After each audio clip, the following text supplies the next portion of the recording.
On this 100th day of the Intercontinental title reign of Dominic Mysterio, welcome to Bells and Belts. Your world champions are back with you. We got Man Up and Joy here with me. Gentlemen, good evening to you. Good evening. How you feeling today? Hey, man. Hey, Dominic is at triple digits. Hey, it's only up from here. I didn't know he was that old. I know who that You old. say it's only up from here when he's getting ready to face AJ Styles at SummerSlam. Is it only up from here? I don't know. Well, he got a hell of a doggone challenge. I'll tell you that much. But you know, it is Dominic Mysterio, and he's been freaking making waves, man.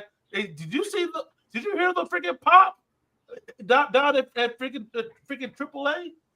I certainly did, but are you saying AJ can't get it done? That's what it sounds like to me. I don't know. This is dirty Dominic Mysterio. Man. Let's put this into perspective real quick.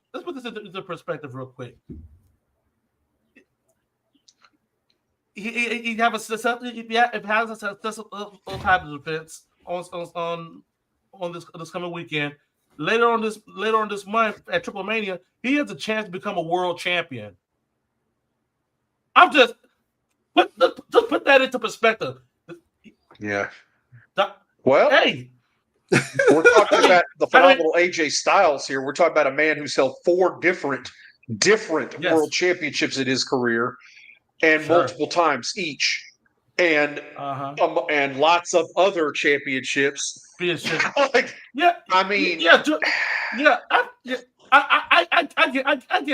get that, Joey. I get that. So, but Joey, you're holding on to this X Division Championship for a particular reason, aren't you? Absolutely. And this is not my X Division Championship. You know, this just happened to come to me. And I got great news for everybody out there watching right now. If you watch our show, you're going to have a chance to win this belt, and it's going to cost you $3 and free cents. It's not going to cost $3 and free cents. What? That's right, free 50. Ain't cost you nothing. Like my grandma used to say, free 99. Free 99, just like that. It ain't gonna cost you anything right there. And in celebration of our 3rd anniversary here at Bells and Belts, we would announce that we're going to be doing a giveaway here. That your opportunity at getting free entries into this raffle start next week, next Tuesday, live on the show. And as you can see right here, it's sponsored by M. Ramon at Ramon Championship Belts. If you haven't heard of him, check him out. He's got a group. It's called Ramon Championship Belts, and you'll also see RNH Championship Belts on there is another name for it, but it's the same group.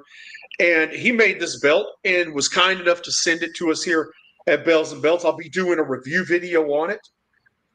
And also, this belt is going to be given away right here on our anniversary show in October. So we look forward to that. As you can see, it's a gorgeous NWA TNA X Division title belt. And it's just so fitting that we were talking about AJ Styles because he's the first ever holder of this championship belt. Flip it around here. You'll see this more when we do a review video. It's got the NWA TNA logo plate as well as a full 2-piece gold tip on it. And a really cool addition, he did these red X's in the snap box here. Really, really nice belt on here. Again, 4mm zinc acid etched, sealed burnished edges on the leather, full gold tip. You can win this thing. You won't have to pay anything. There's no gimmicks. The shipping is going to be free to you too. So all you got to do Exactly, Platinum. Exactly. There's other ways you could read them right there. You got to be a subscriber at YouTube and like and follow our Facebook business page. And to gain entries into the raffle, you can post a comment during one of our live YouTube shows. Every week that you do that, just like you do, Platinum, it's going to be 2 raffle entries per week that you do that. Leave a comment after the show, not in the live comments, but in our regular comments. That's an additional raffle entry. So you can cop 3 a week just off our weekly show. And following us on Twitch is one raffle entry if you follow us there, as well as we don't have it on here right now, but it is going to be an additional way to enter. When we do a watch along on Twitch, if you're live commenting on there, that's an additional 2 raffle entries just for being live on Twitch with us. One of our live shows. The watch along is one of our live shows. So there we go. So it counts too. Twitch watch alongs. That's a special one that we'll have. Of course, we usually do those on Sunday. You will announce that, of course, when we're going to do that on Sunday. You can get 2 entries right there. So there really is going to be 2 months to this show. So we're talking roughly 8 episodes, weekly show there. That's a way to copy. If you did the commenting live and the commenting after, you cop 3 a week right there off of that. So you do the math right there. Yeah. And you could get a lot of entries in this thing. Now, you're not going to be able to pick your number. That will just be chosen at random for you. And you will get those entries based on that. If you're a follower on Twitch, just post in the Facebook group or something like that, or in the comments here that you follow us on Twitch, and I'll reach out to you to confirm that. And we'll get that confirmed and get your raffle entry just based on that. And you can do that anytime between now and whenever to get that entry. But it's a one-time deal for following our Twitch. But it is an additional entry, so definitely worth it. So make sure you're watching us each and every week. Make sure you're commenting, interacting, and stuff like that, and you're going to have a lot of opportunities to win this particular NWA TNA X Division title. Absolutely. I love it. So you know, we expect it to be getting busy around here for the next couple months. So we're gonna spread the word around, and we're gonna have some fun doing that. It's all the celebration of 3 years of us doing this thing, guys. I see Nesha calling it. She called it. Look at that. So Mendoza, holy cow almighty. Look at all these people getting there. Let's put them comments up. Oh my God. Nesha said she's calling it as hers now. She's feeling it. She needs that one in her collection. Platinum, we know you're already on Twitch. All right. Let's just say follow. Nesha, y'all 2 already know. Yeah. Hey, you got some competition. Yeah, y'all got some. It could be some competition, especially once we put these out there into the other belt groups and whatnot. We hope to see some newcomers up in here. So we're gonna see. But for y'all that are watching every week, you already know you've been to max out. So, but just remember, we appreciate it too, the live stuff. But remember, after the fact, when it's on our live list, to go back in and comment on that too, because you get that additional entry for that. So 2 for watching it live and commenting, an additional 1 for commenting once it's posted as a regular video on the live videos. He said, "I'll inbox my address." We'll see about that, Mr. Mendoza. Sounds like the competition right there. That's what it sounds like. Competition to me. We shall see. Hey, competition is good. Right here at Bells and Bells. Just a giveaway. Again, thanks to our sponsor, Rama Championship Belts, for sponsoring this giveaway. So we definitely we're going to be showing them some love at each and every week as we get towards the giveaway in October. So with that said, guys, it's been a while since we've done a top 10. Let's see if we remember how to do this thing, y'all. So this is our top. Yeah, it's been a while. Yeah, now that you said that. Yeah, between interviews, this and that. Man. Yeah. So this is our top 10 favorite years of wrestling. So this is all our individual for each one of us. We're going to count down from 10 down to 1. We ask that you guys join us as well. In the countdown, tell us about your favorite years and what memories that you have from that particular year. We're going to go from 10 all the way down to 1. And Joey, we're going to start with you. Well, go ahead, throw it up. My number 10 is the year 2003. Okay. There's the phenomenal AJ Styles. Just one of my favorite things that happened in 2003 was AJ being featured as the NWA World Heavyweight Champion on TNA in its second year of operation here, or the first half of the year was still in its first year, leading into its second year of operation here. And AJ was definitely featured as a major player. He actually turned heel when he won this title, paired up with Vince Russo.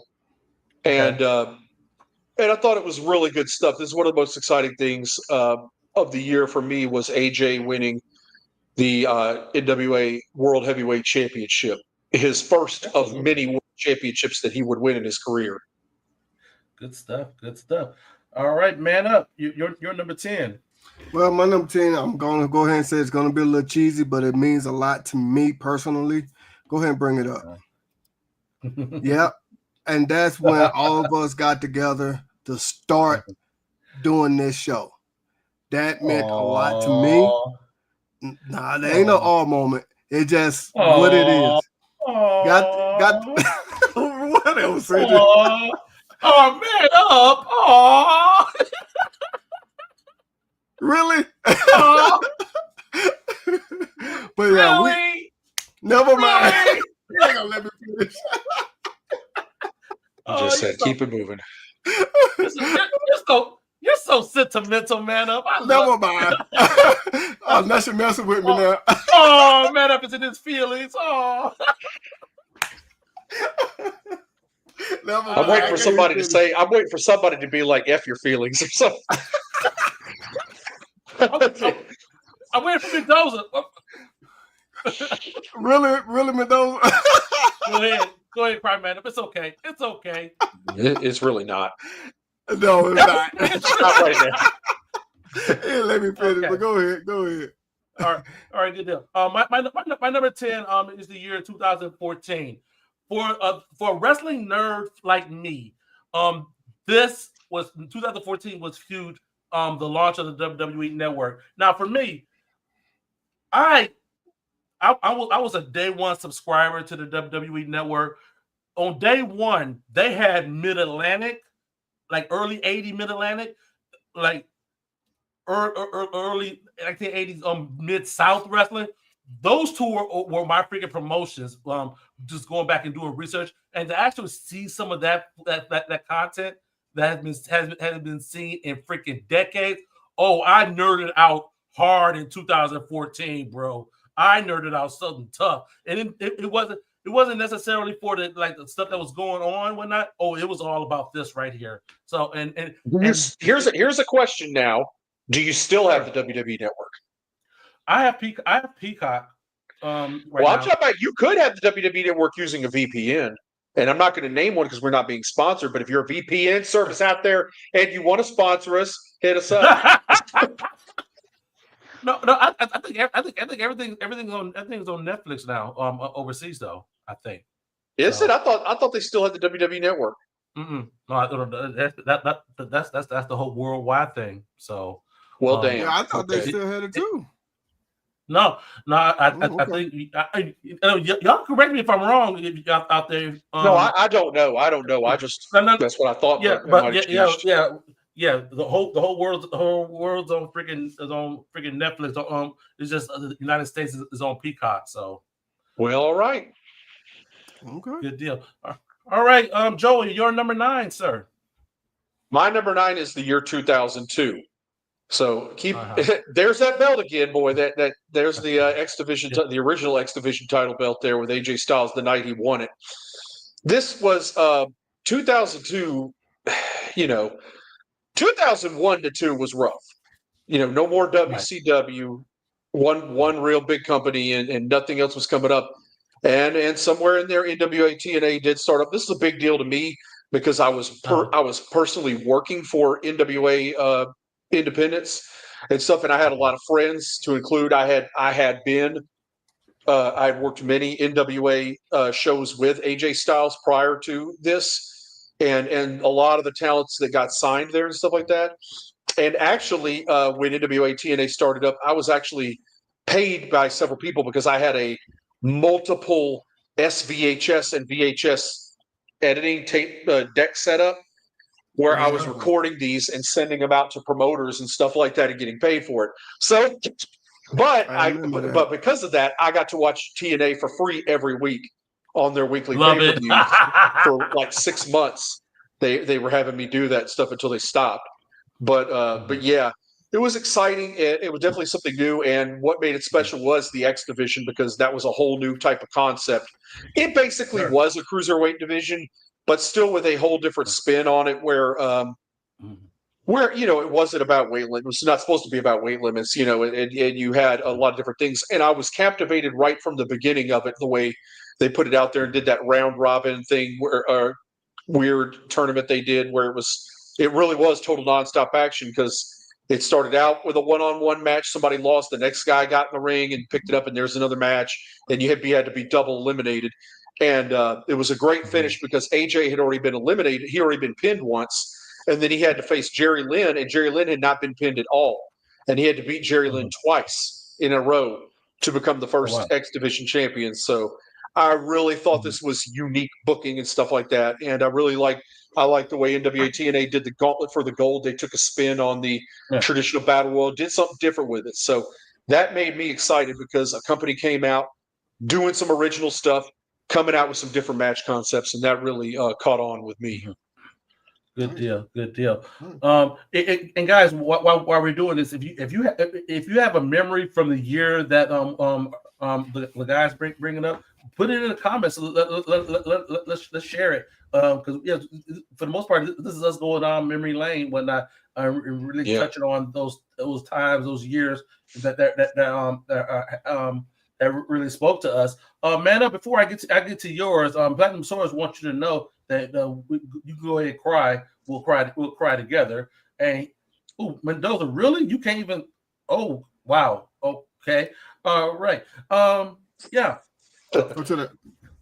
I'm old. I barely remember yesterday. Dang. He ain't gonna let me live that down.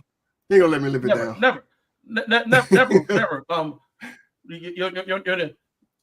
Your new name is gonna be Man Needs Tissues. So man up, you're number 9. All right. Before we get to that, all right. See you next week, Nesha. See you next week. All right. So my number 9 is going to be the first time I ever went to a major promotion event. It was not televised. It was a house show, but it was my first time going, and my wife had treated me to this because she knew I was a big wrestling fan. Now, before you bring the picture up, I was trying to find that ticket because I still got the ticket, but it's somewhere in this house, somewhere in my man room. I couldn't find it. So what I did was I substituted and brought up the match card for that day. Go ahead and bring that up. Okay. I don't know if y'all can read that well. Let's see. We got Evan Bourne, aka Matt Sydal, against Chavo Guerrero, Jamie Noble, and Alex Riley. Oh, that's a name. Jack Swagger defeated Primo. We had a 3-way match for the U.S. title with Kofi, Carlito, and MVP. Mickey James and Gail Kim against Beth Phoenix and Rosa Mendez. Okay. Cody Rhodes and Ted DiBiase Jr. defeated Mark Henry in a handicap match, and Randy Orton as champion defeated the Big Show. Okay. Now I remember going to this. I was sitting close to the entranceway on like 2 seats over, and I remember. I think I told you guys the story before, but I remember like when I was at that show, Randy Orton, walking to the ring. He doing that slow walk like he always do, but then he stopped. And of course, back then it wasn't so many rules, like you couldn't run up to the ring or nothing like that back then. But I ended up running up to the ring, and I heard the referee ask Randy, "What took you so long?" And I heard Randy's point. I don't know who it was, but I heard Randy point at somebody, saw him point at somebody, and he said, "That guy spit on me." And I was like, "What the hell?" Whoa! Like, wow! It was, I don't know. It's just one of those awesome moments for me. Watching Kofi Kingston, this is when a lot of people believe he was really Jamaican. I'll admit I was one of those guys. It was. Then I bought me a toy belt, a toy spinner. That my wife ended up telling me I gave it to one of my nephews. I don't remember, but it was just one of those moments that I love because That was my first time going to a major wrestling event. Now I've always been to like local events, like in Texas or in Houston, but going to a major one, that was just over the moon feeling for me. Okay, good stuff. Good stuff. You've been renamed, man. Just let you know. Let you know. Oh my God, they're gonna be hashtagging it now. All right. For me, the year 2018 is number 9 on my list. I've been to WrestleMania 4 times. In 2018 was the first time I had floor seats for WrestleMania. So that's me on the floor at WrestleMania in New Orleans. I went to Access. They had the United States Championship belt from the 60s on display. I thought that was really freaking cool. They had that out at Access. At WrestleCon, I was able to meet J.J. Dillon, Tony Storm, Trish Stratus, and many others. But the cap all that off was going on the Jericho cruise, the very first Jericho cruise with my brother. That was really cool. Jericho was the IWGP Intercontinental Champion at the time. That's me holding the actual the IWGP Intercontinental Championship. They had a photo shoot that you could pay for, so I paid for that, and that's one of Jericho's jackets that I have on as well. So that was a pretty cool time for me in 2000. Now that floor seat you had is about $4,500 now, right? Now, yes. Yeah, now, yes. Yeah. Now, yes. I'll pull the curtain back. I'll pay just under $500 for mine. When So now it's 10 times the price. Exactly. It's crazy now. In that, trying to get you to take out a lien on your house or something like that. It's insane, brother. It's insane. You like having a house, so you ain't gonna catch me doing that. I like having a roof over my head just a little bit. Yes, just a little bit. All right, Joey. All right, Joey, number 8. My number 8 is the year 1987. Okay. And amongst other things this year, including the great WrestleMania 3, Sting made his debut in Jim Crockett Promotions this year. This is actually a picture of him, backstage at Jim Crockett Promotions here, in his debut year there, coming from the UWF, and that was a big moment for me. 87 was a great year of professional wrestling, in my opinion. I ain't gonna go too deep into it because I don't know. We might see it again, we might not, but pretty sure we're gonna see it again. That's the year Macho Man Randy Savage faced Ricky the Dragon Steamboat at WrestleMania 3. Spoiler! And that's worth celebrating too. Hogan and Andre, obviously. So hell of a year in professional wrestling was 1987. Absolutely. All right, man up. All right. Now my next one, of course, I got to throw my favorite wrestler in there. But this is the moment he became my favorite wrestler. Because at this time, I really didn't have one. I was just liking the product. Okay. Go ahead and bring that picture. Is this when he punted the baby? Nope. That's when he battery shocked Shane McMahon's, nether regions, I guess you could say. I'm trying to watch. Testicles. His balls. You are an evil motherfucker. I cannot believe you. This is what made him your favorite? Yep. Hooked a car battery into a man's testicles. But see, here's the thing. Dude. You didn't see nothing like this that often. I mean, it can happen. It's treason. It's illegal.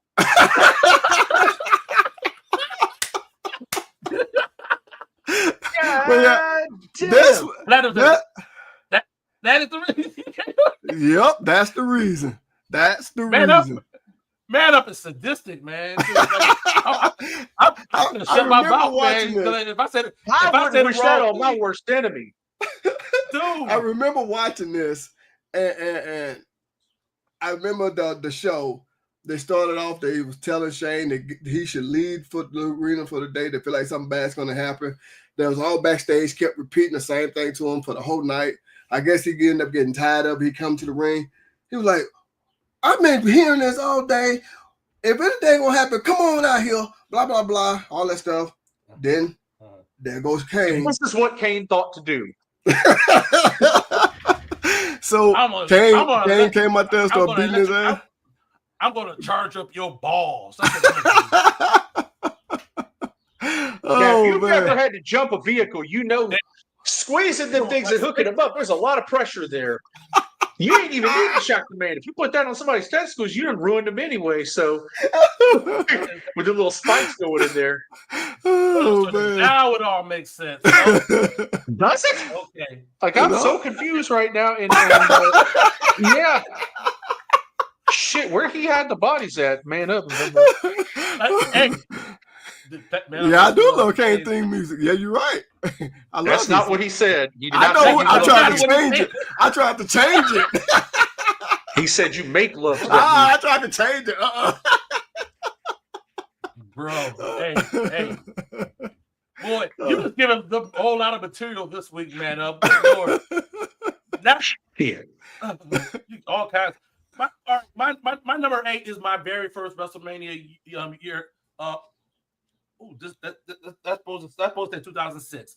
Not 2016. So all right, so skip error there. This is 2006. WrestleMania 22 in Chicago. This was my very first WrestleMania.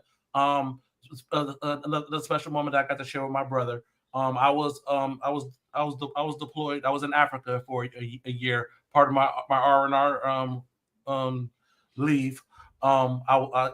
This is what I did. Went to WrestleMania. Had a good time. Had a good time. My very first WrestleMania. In the All-State Arena. So yeah. So yeah. I was in Africa, so I didn't get a chance to like really watch wrestling as much as I would want to, whatnot. But we were able to get tickets. So yeah. My very first WrestleMania in person. So, all right. Joey, number 7. My number 7 is the year 1993. Okay. I put this feud in particular because I enjoyed the hell out of Bret the Hitman Hart and Jerry the King Lawler working together, both in the WWF and in the USWA.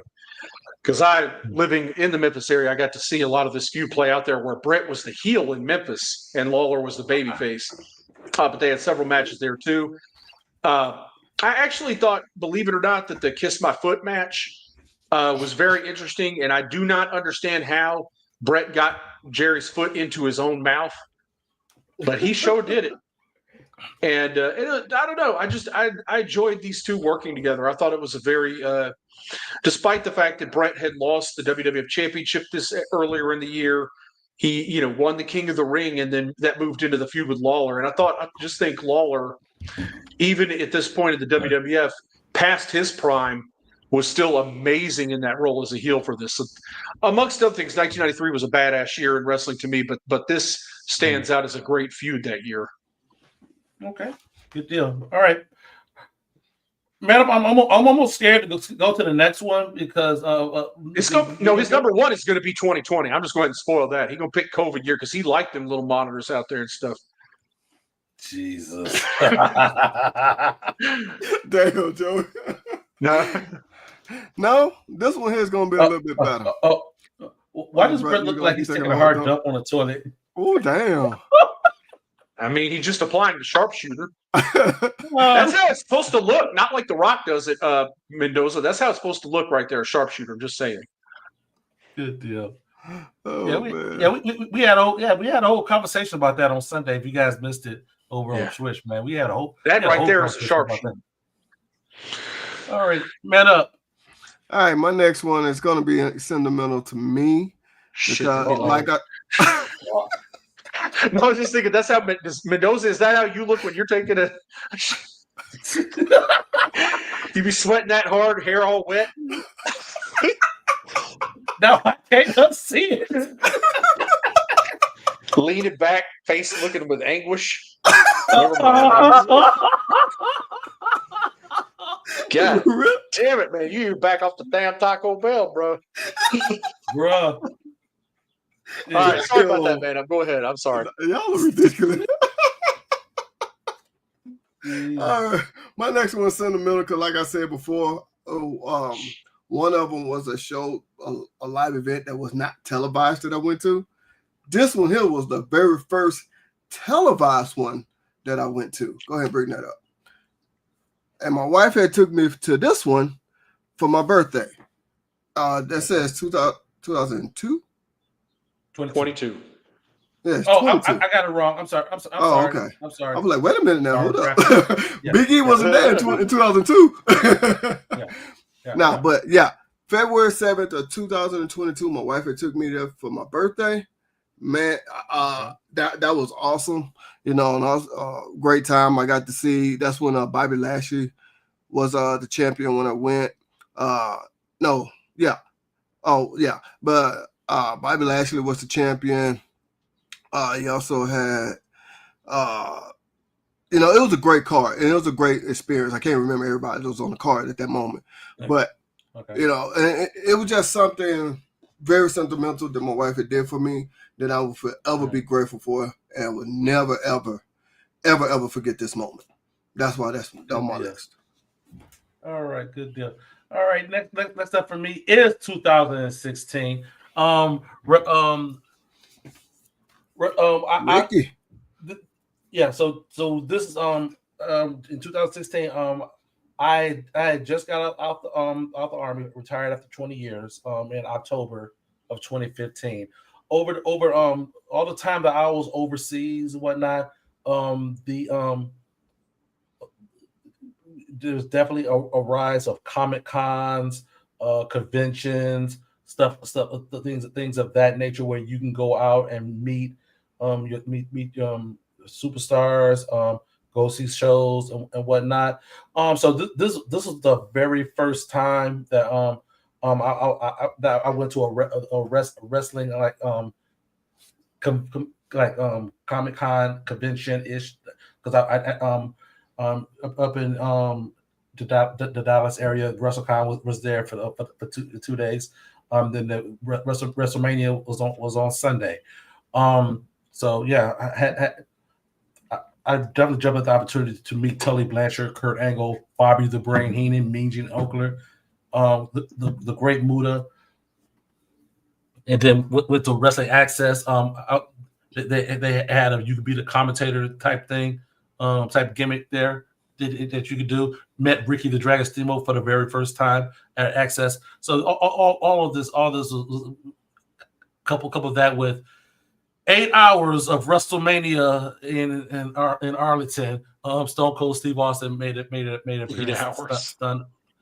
8 hours, my guy. 8 hours. I had a pretty good view. But 8 hours. That was a freaking marathon. That was a freaking marathon. But that was a very memorable freaking weekend, whatnot. So first time getting a chance to do that, definitely wasn't the last. That's nice. Yeah, it is. It is. Especially a lot of us grew up with Bobby Heenan. Throat cancer did freaking get him did get him and whatnot. But I did cherish that opportunity to be able to meet him, talk to his wife Cynthia as well. Whatnot. So I treasure that meeting. Getting a chance to meet him. So yeah. All right, Joey, number 6. I have the year 1985. Go ahead. Okay. And we have talked at length about Magnum TA, Sure. but beating Wahoo for the United States Championship, definitely an amazing year of professional wrestling. This is the year I first laid eyes on professional wrestling for my knowledge, and it really enjoyed this sort of thing. And Magnum again, yes, the year WrestleMania debuted, so did not watch that. Obviously, did not have access to that, but Magnum TA definitely somebody my eyes were glued to in 1985, and watching his come up that year and become a U.S. heavyweight champion. Absolutely. So yeah, and the wrestling nerd in me enjoyed being that he was taken away from the business from us so soon. Yes, it still bugs me. Yeah, exactly. You go back and you like the WWE Network. That one of the things that I actually did. I was taking a look at the stuff from Mid South. Him teaming with Mr. Wrestling 2, feuding with Mr. Wrestling 2, going against Big Cat Ernie Ladd, all these different people. Then going up to Charlotte and the Mid Atlantic whatnot. Dude look like a freaking million bucks. Dude was over like freaking Rover. That's what I'm saying. As far as like the only other star in wrestling babyface wise at this in in the time frame that Hogan was kind of coming up and becoming on top, it's Magnum TA. Magnum. Like he is the other guy, they're the other huge babyface in wrestling. And if he had to stop wrestling, we might be looking at a whole different landscape of professional wrestling right now. I'm old enough to remember Magnum carrying that dinner table called the North American title. That belt was I still don't like that belt. I'm sorry. I love that belt, man. I love that gorgeous thing around his waist right now. I'm tripping on the fact he says I'm old enough. He ain't gonna let me live that down. Oh yeah. But I can't compare that North American belt to that beautiful 10 pounds of silver right there that Magnum TA is wearing. Bigger is not always better. Yeah. All right, man up number 6. All right, number 6 for me is going to be this guy's first and only time at the very top of the mountain. Go ahead and bring it up. Talking about when Eddie Guerrero finally won the championship. This was a good feel-good moment for everybody that loved Eddie. He was gone too soon as well too. But of course I remember the build-up for this match. With him and Brock Lesnar, and Brock Lesnar saying some crazy stuff to him that we can't really say these days, But sure. It was racist, let's say it. Yeah, it was. but a lot of people don't know behind the scenes. Eddie was telling people to say these things. They heal, so he got to get the heat. I just swore you were about to say behind the scenes, Brock Lesnar, yeah, racist.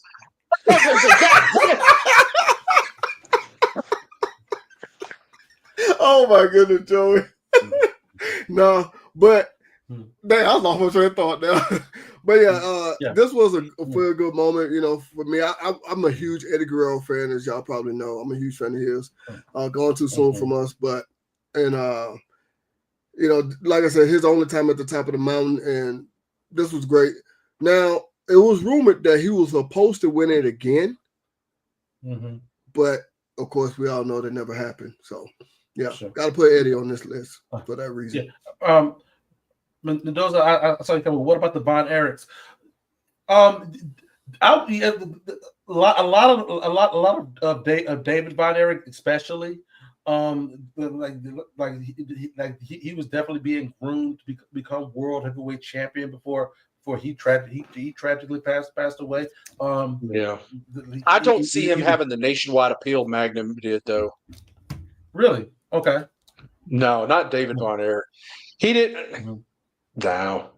If anything, I would say of any of them, the most, to me, still to this day, for David aside, whether he lived or not, Kerry's the one to me that had the most. It's because of the body, the look, everything. Kerry couldn't get out of his own way. Sure. Good deal. All right. Next up for me was the year 1997. Of course, the epic moment with Bret and Austin in that submission match. Definitely one of those memories that is plastered in the memories of wrestling fans everywhere and whatnot. We continue to see the evolution of Stone Cold Steve Austin. In WCW, the NWA definitely was running roughshod over the WCW 96 into 97. But in December of 97 at Starrcade and whatnot, the crack started to show in not just in NWO but in WCW as well, and begin to twist you begin to see the turn in the Monday Night Wars, more to follow in 1998. But in 1997, from me, whatnot, this every Monday night in the barracks, I was a single soldier in the barracks. Every Monday night in the barracks, everybody would be in my room, and we watching Monday Night Raw and Monday Night Nitro on two separate TVs, just to see what the heck is going on. It was that serious. It was that serious. So and I will always have that memory because if you know anything about the military, the biggest thing is the camaraderie, and that was definitely evident right there. I treasure those moments to this day. So yeah, nice. 1997 for me. Joey, number 5. All right, I have the year 1988. Aha. Nice. And there's a big reason right there. The Macho Man winning the tournament at WrestleMania 4 to become the WWF champion. This is because I was not really a Hogan fan, and this was a changing of the guard kind of there, and the Macho Man getting an opportunity to be the WWF champion was huge because, again, for 4 years, Hogan had been the champion. Sure. And this was a definite change and a different spin on things. I like the way they did the tournament there, even though to me WrestleMania 4 wasn't one of the greatest WrestleManias because the rest of the card just kind of, I don't know, wasn't the greatest. But this tournament, the way the match with Ted DiBiase ended up about as good as they could possibly do it there, had a lot of feelings, and it was a huge moment at the end there, as well as, over on the NWA, the Four Horsemen running roughshod over Jim Greco Promotions, equally as amazing in my opinion. Absolutely. 1980, they ran Clash of the Champions opposite WrestleMania, so on TBS. So yeah. So and good deal. Man up, number 5. All right, my number 5 is I know this only lasted for a short period of time, but to me, this was the funniest gimmick, even for me to this day. Oh my goodness, go ahead and bring it up. Yes, I'm talking about King Booker. I know that it only lasts for 2-3 months or something like that. Not that long. I'll put it like that. But he took this character, he ran with it. Thank you, that Mendoza. I appreciate that. Go ahead and put that up. His last comment. But yeah. He ran with this, and it was funny all the way through. It was very entertaining. I love watching him with this. Always getting into it with I'm going to say Jerome, but Jerry the King Lawler, calling him Jerome. No matter what, I don't know. This was just hilarious to me. I see that a lot of people didn't like it. My wife didn't like it, but to me, yeah, amazing work by Booker. Yeah, it's good stuff. It was good stuff. And number 5, I have the year 1998. As with we had Austin win the championship. The feud with McMahon, whatnot was definitely must see TV. McMahon doing whatever he can to try to put the screws to Steve Austin. And meanwhile, in WCW, they were losing the grip on that ratings war, to the fact that they gave a hell of a pay-per-view freaking match on TNT in the Georgia Dome with Goldberg going over Hogan for the WCW championship. Good. It was what it was, but you don't give that away on free TV. But they did. they damn so did. So yeah, but yeah, 1998. Yeah. So all right, Joey, number 4.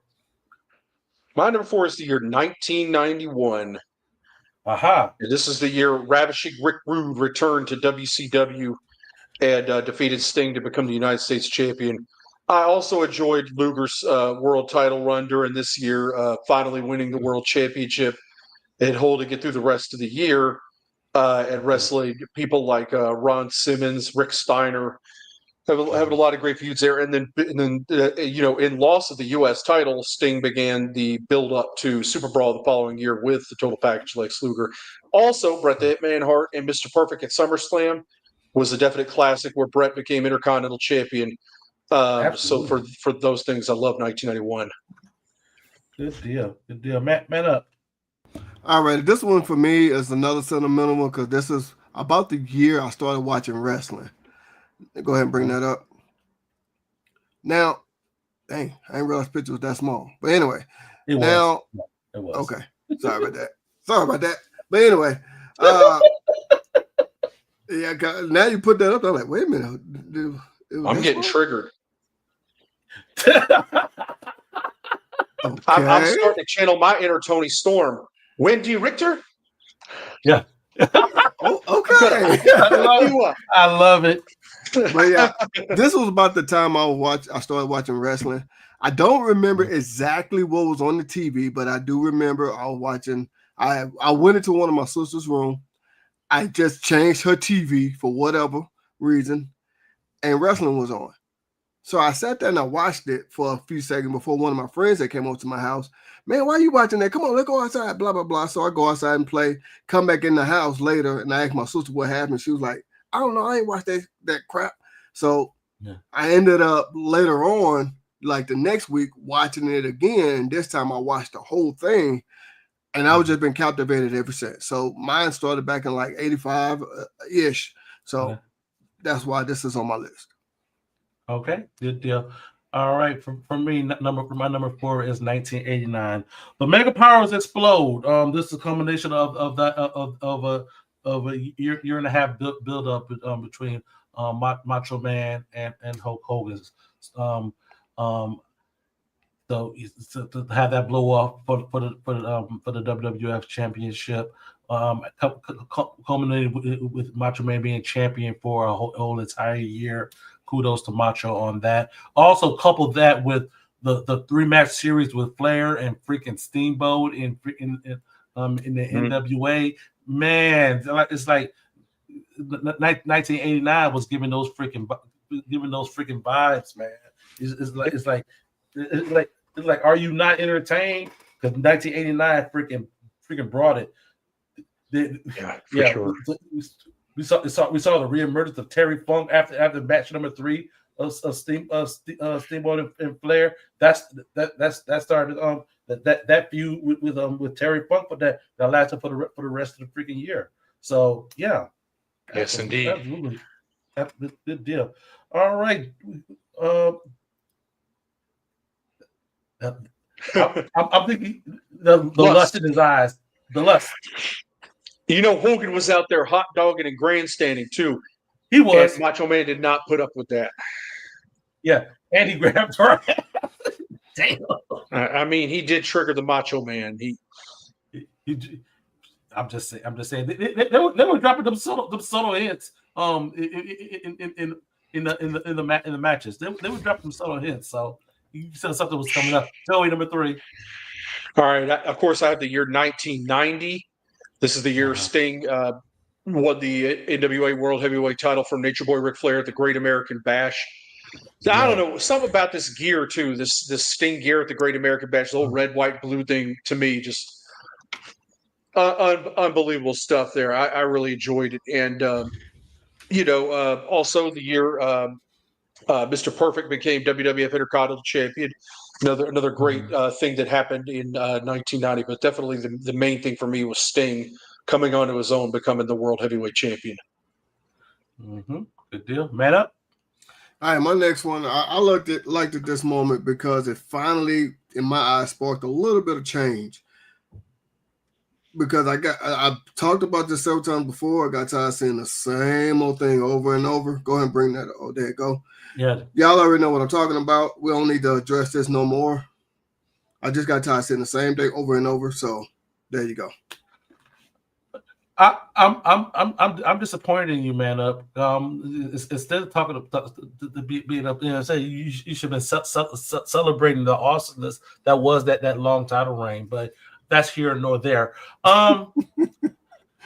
And number 3, I have the year 1988. 1988. Yeah, as Joey said, we see Macho Man crowned as champion. In that tournament, four matches in one freaking day. Definitely his finest hour. Definitely his finest hour. In WWF, we saw the introduction of a lot of stuff being censored. Outlaw Ron Bass raked Brutus Beefcake's face with a spur, and we have Jake the Snake Roberts taking off tights with his wife's face on it from Ravishing Rick Rude. We saw a whole lot of the censored, and then over in the NWA, the Road Warriors taking a spike to the Dusty Rhodes, just vicious freaking stuff, man. So, so and that to this day that will stick out to me. But also I got Flair and Lex Luger from the Great American Bash in Baltimore. Luger had the match won. Flair was in the torture rack. Flair gave up, but Flair was bleeding in Maryland, and the State Athletic Commission stepped in and it threw it out and awarded the match to Ric Flair. Definitely one of the most underrated freaking finishes I've come across. It like there's ways that you can do stuff differently. That is definitely one of those ways. Whatnot. Well, it's too bad Maryland is America's toilet. So, oh my god, damn. Oh my god, Baltimore is a dump, and I'm saying that, and I'm from Memphis, Tennessee, and it's a dump. Damn, but Baltimore shit. Damn. All right, Joey, number 2. All right, my number 2 is the year 1989. Okay. You already talked about enough with it, but I'm just going to put over this was a come-up year of Sting winning the NWA TV title, so it was a big moment for me too. All the stuff you already mentioned, we ain't going to go back into that, but I'm going to throw this on top of it. Good deal. Man up. All right, my number 2 is still slapping myself for this one. The first time WrestleMania ever came to Houston, and I did not go. Go ahead and bring that up. Yeah, okay. That was a good card. I watched that show at home. Yeah, still mad at myself. First time it ever came, did not go. Oh, yeah. What more can I say? Still mad at myself about that one. I'm sensing emotion with that one, man, up as well. Yeah, a lot of emotion. Yeah, this is the one I should be crying over. Number 2, 1987. Joey already brought up about Macho Man and Steamboat. Definitely understatement right there. The first time I saw a fireball was with Joe Cornette threw that at Ron Garvin. I was like, "What the hell did he just do?" Oh damn! Yeah, he definitely deserved that. Damn. Okay. He sucked. No, but in 1987. On top of the joining of the Mega Powers, the story as I mentioned, this was the year I started finding tapes at the video store. So and I remember watching all 3 of these and whatnot and watching those matches, and definitely a lot of them were older matches and whatnot. I think that planted the seeds for wanting to learn more about it, diving into the magazines, and just learning more about wrestling, whatnot. Because at this point, I only been a fan for a year, so it was like, okay, I was in that. Give me more. So, Let me quickly explain this struggle with whatnot. I wasn't getting like a regular allowance, whatnot. But if you live in the state of Michigan, we have bottle refunds. So if every bottle can whatnot, you get a 10-cent refund. I was collecting bottles and cans and anything else I could find to add up them 10 cents so I could pay $2 so I could rent a wrestling video. The struggle was real, ladies and gentlemen. The struggle was freaking real. So, that's called hustling right there. Dude, that was a freaking understatement. All right, Joey, number You'd one. be catching the couch cushions and everything. Dude, yes. Mom got up with the bed shit. Right. Yes, sir. All right, Joey, number one. Oh my God. My number one is the year 19. We're on number one? Yeah, 1992. There you go. Bret the Hitman Hart becoming the World Wrestling Federation champion. We had the epic Intercontinental title match at SummerSlam 92 with Davey Boy and Bret. Another great match. 1992 also, again, ravishing Rick Rude dominating as United States heavyweight champion. Ron Simmons becoming the WCW World Heavyweight Champion. This is a hell of a year of professional wrestling. But yeah, I had to put the picture of Bret winning the WWF title because that's kind of, to me, probably the biggest moment of the year right there was Bret reaching the very top. And that, to me, I'm a huge fan of because it signaled change in the WWF at the time where we went from entertainers being on top to having a wrestler, a pure wrestler, win the WWF championship. This is really no knock at the Macho Man or anybody like that, but Bret representing a different kind of style and way about him and stuff like that, and that drew me into watching WWF more because he was on top. Good deal. Man up. I think I know my where number. this is going. Huh? I think I know where your number one's going. It's the year 2020. Absolutely. Well, my number one is I think it was the first Hell in a Cell. What's the second? Whatever. But that moment you can hear that's gotta be Kane. So yeah, of course, that's my number one. I will forever ever love that build up on this story. It was a great moment seeing Kane rip that damn door off the cage. Yeah. That was a statement, and he was ready to whoop some ass that day. So that started the whole feud, being a tag partner, feuding back and forth with the Undertaker. That's what this is here was what started off with me with Kane. Okay. He looked a lot like he's kind of, even with the mask on, resembles my old dentist from when I was a kid. For real? Yeah. I know. Right? I used to have presents. Yeah, I'm from Memphis, right? I had the same dentist as Jerry Lawler, Isaac Yankem DDS. But that's great. He used to also give out presents. You remember that? Absolutely. No. You remember that guy? No. Anyway. All right. My number one is the year 1986. So yeah, as I mentioned on Sunday during our watch along, that first wrestling memory.